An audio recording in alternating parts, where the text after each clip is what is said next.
Somebody said to me, they said, if women ran the world, there'd be no war. It's like, yeah, right. I'm sure no one would start a stupid fight for no reason if women ran the world.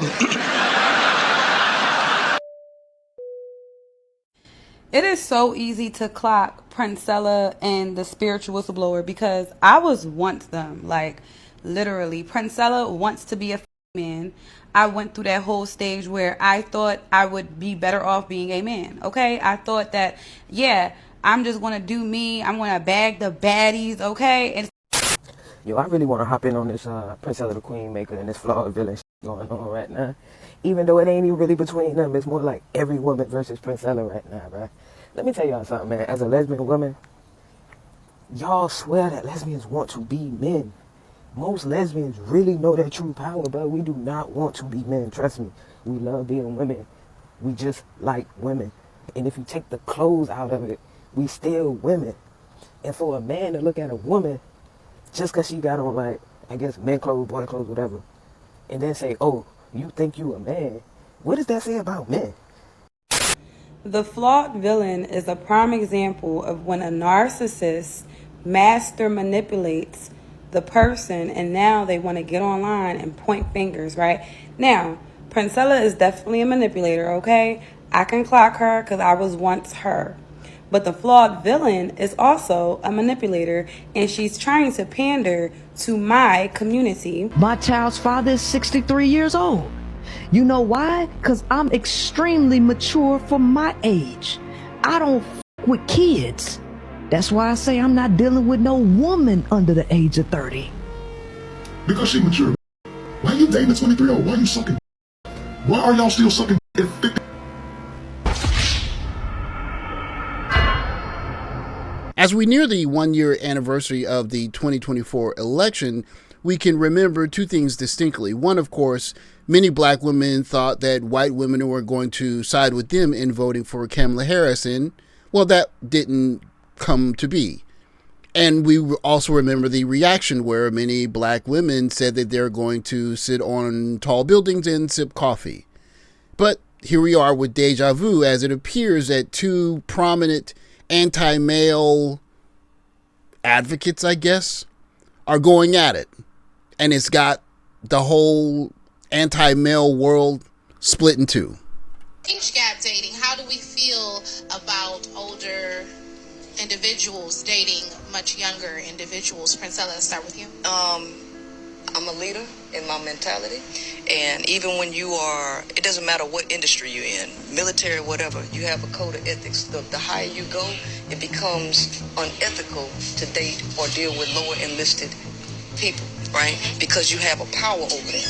So when it comes to, I don't care if it's a male or female, I am not for major age gaps, because there is a power gap and people are out here power driven and ego driven, and most people in those younger age gaps end up getting screwed over, right? And I'm a humanitarian and I'm about righteousness, and it's unethical for older people to be fucking with kids. Well, that's very odd. That's very suspicious, isn't it?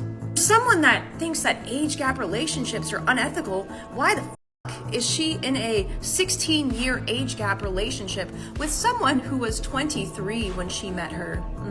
Not only is it hypocritical, which I think is the lightest label I can put on this, it's actually just perverted. Moving in a 23-year-old into your house in a year after she goes to your coaching program? Talk about unethical behavior and business practices. Because she mature. Why you dating a 23-year-old? Why you...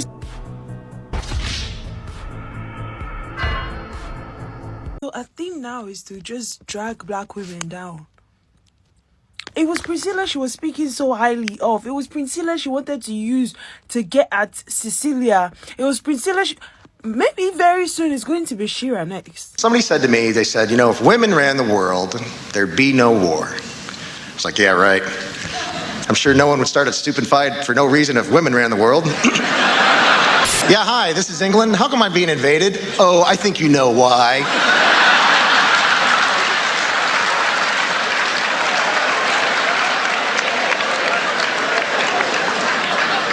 I saw the way you were looking at France. These days, when you turn on social media, you'll find a plethora of content some of it from content creators like this particular young lady, that's about how men aren't good people, men are incapable of love, and that women are essentially decentering men. But in that conversation, I believe it was either KMS or Compassion and Callous that said on Mr. Z's stream, shout out to Mr. Z, by the way, that women act as a kind of unified organism, in that if one young lady has an experience and she puts it on social media, then the collection of young ladies believe that they either should have that experience or they want to have that experience. And if you think of that ideal, then you can kind of understand that young ladies are essentially adapting to the environment they're in, and they're just behaving in a particular way because that's just the environment that they're a part of. When you have the ability to look past their particular behavior, like them saying that men aren't good people, separate yourself from men, all of that stuff, then you can look deeper and you can see someone that's looking for love, someone's looking for companionship, someone that wants to be recognized for their ability. And in this squabble, if you will, the response that I would have expected from this particular young lady is not necessarily what I got. It was something that was a bit more human. Princella, y'all want to know the tea, what I think about her? Here we go. I want to point out, I have done a couple videos on Princella. I did one last year and maybe the year before that. And I predicted everything that's coming out right now. Okay? Like I always do. A lot of people think I'm a psychic. I feel I have a high level of discernment, because when I call out something, people are like, you're crazy, you're a hater, you're this and that. And then several months down the line, my very same predictions come true. And then people come back apologizing, for calling me like a hater and all that. I don't be hating. So if you've ever heard this particular woman's content, most of her content is about how men aren't very good people. But in this particular case, she wants recognition for her foresight. I'm not going to praise it or deny it. I'll simply say that in this particular case, she's looking to extend her community to the people that are watching her videos. It's a very human interaction where she's essentially saying, hey guys, I know that you're here to hear the tea on what's going on, but I want you to recognize that I have some special abilities that makes me, well, lovable. Nobody, I just call things the way that I see it. I called Princella out a long time ago.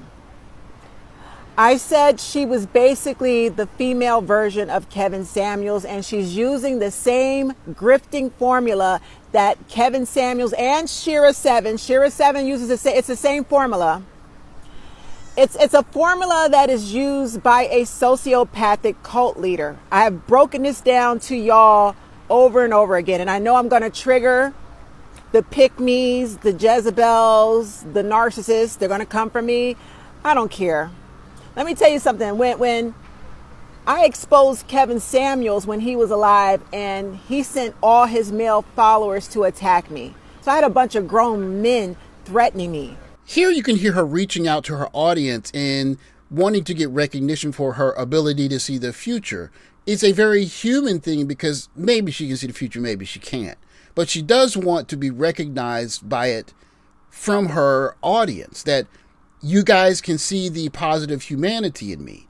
Even though 99 times out of 100, I'm talking about how decent are men are bad people, live your life child free, all of that stuff. This particular time, it's about the fact that I am a person that is worthy of being valued and loved. And when you look past the, quite frankly said, misandry that is on many of these posts from many of these young ladies, the commonality that you see in almost all of the ladies on this video is that they were kind of let down, that they thought that they could ride this wave of men are no good, misandry, etc. wave thingy, to a place where they could nest with a group of women that would be able to be relied on and help each other deal with the difficulties of single life, having chose to decenter men.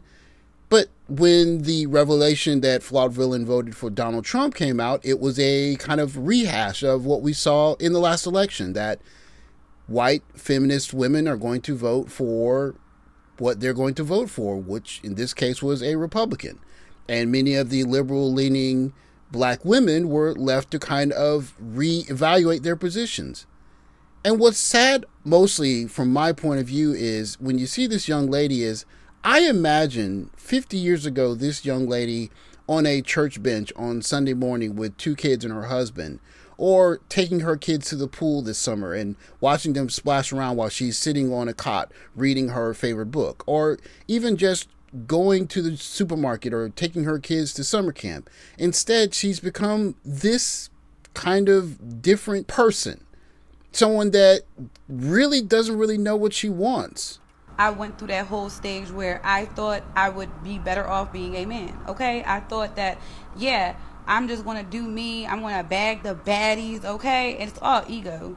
Like, listen to what Princella said. She's naming the type of ethnicity of women that she had. Oh, yeah, I had this type of woman, beautiful. I had this type of woman, beautiful. It's all ego. She just feeding the ego. I've experienced both. This is exactly why I talk about mastering yourself. Once you master yourself, you find out what you really want. When I used to mess with women, I would tell them, I really don't even like women. I don't like this, but I'm telling you I don't like it. You're still going to do what you do because you think then I'm going to want to be with you. But then I had to actually challenge myself. This is how you master yourself. Wait, if I don't like women, why am I doing it? When I see this young lady, I imagine her in a different universe where she is a beautiful woman that is married to a man that loves her and has a couple of kids, and they are participating in a black community. But in this alternative universe we're in, she is just like this with several piercings. And she's talking about how she's going to teach you how to find yourself and love yourself and do that in a kind of way where it's this reinvented ideal that is not what traditionally would have been a traditional black family, but it's this find a way to nest in this community, this new age idea that you can be hypersexual and do all of these other things and find a way to be whole in it. And when I think of her making a kind of normalization of that process, I can only think of when Black Guru said, liberated into madness. How do you find a way to find equilibrium in a situation where you're not in a family and you're not dating men and you don't like men and you don't even know which type of person you want to date, and you're consuming content that is essentially telling you to decenter the other sex and don't date any men? How do you find a way to find peace there? And the truth of the matter is, it's just a way of trying to find peace when you're liberated in the madness. It's sad to watch, but it's fully on display. And we don't know how much further it's going to go this year. Thanks for watching. Like, subscribe, comment below. I'll catch you next video. Take care, guys.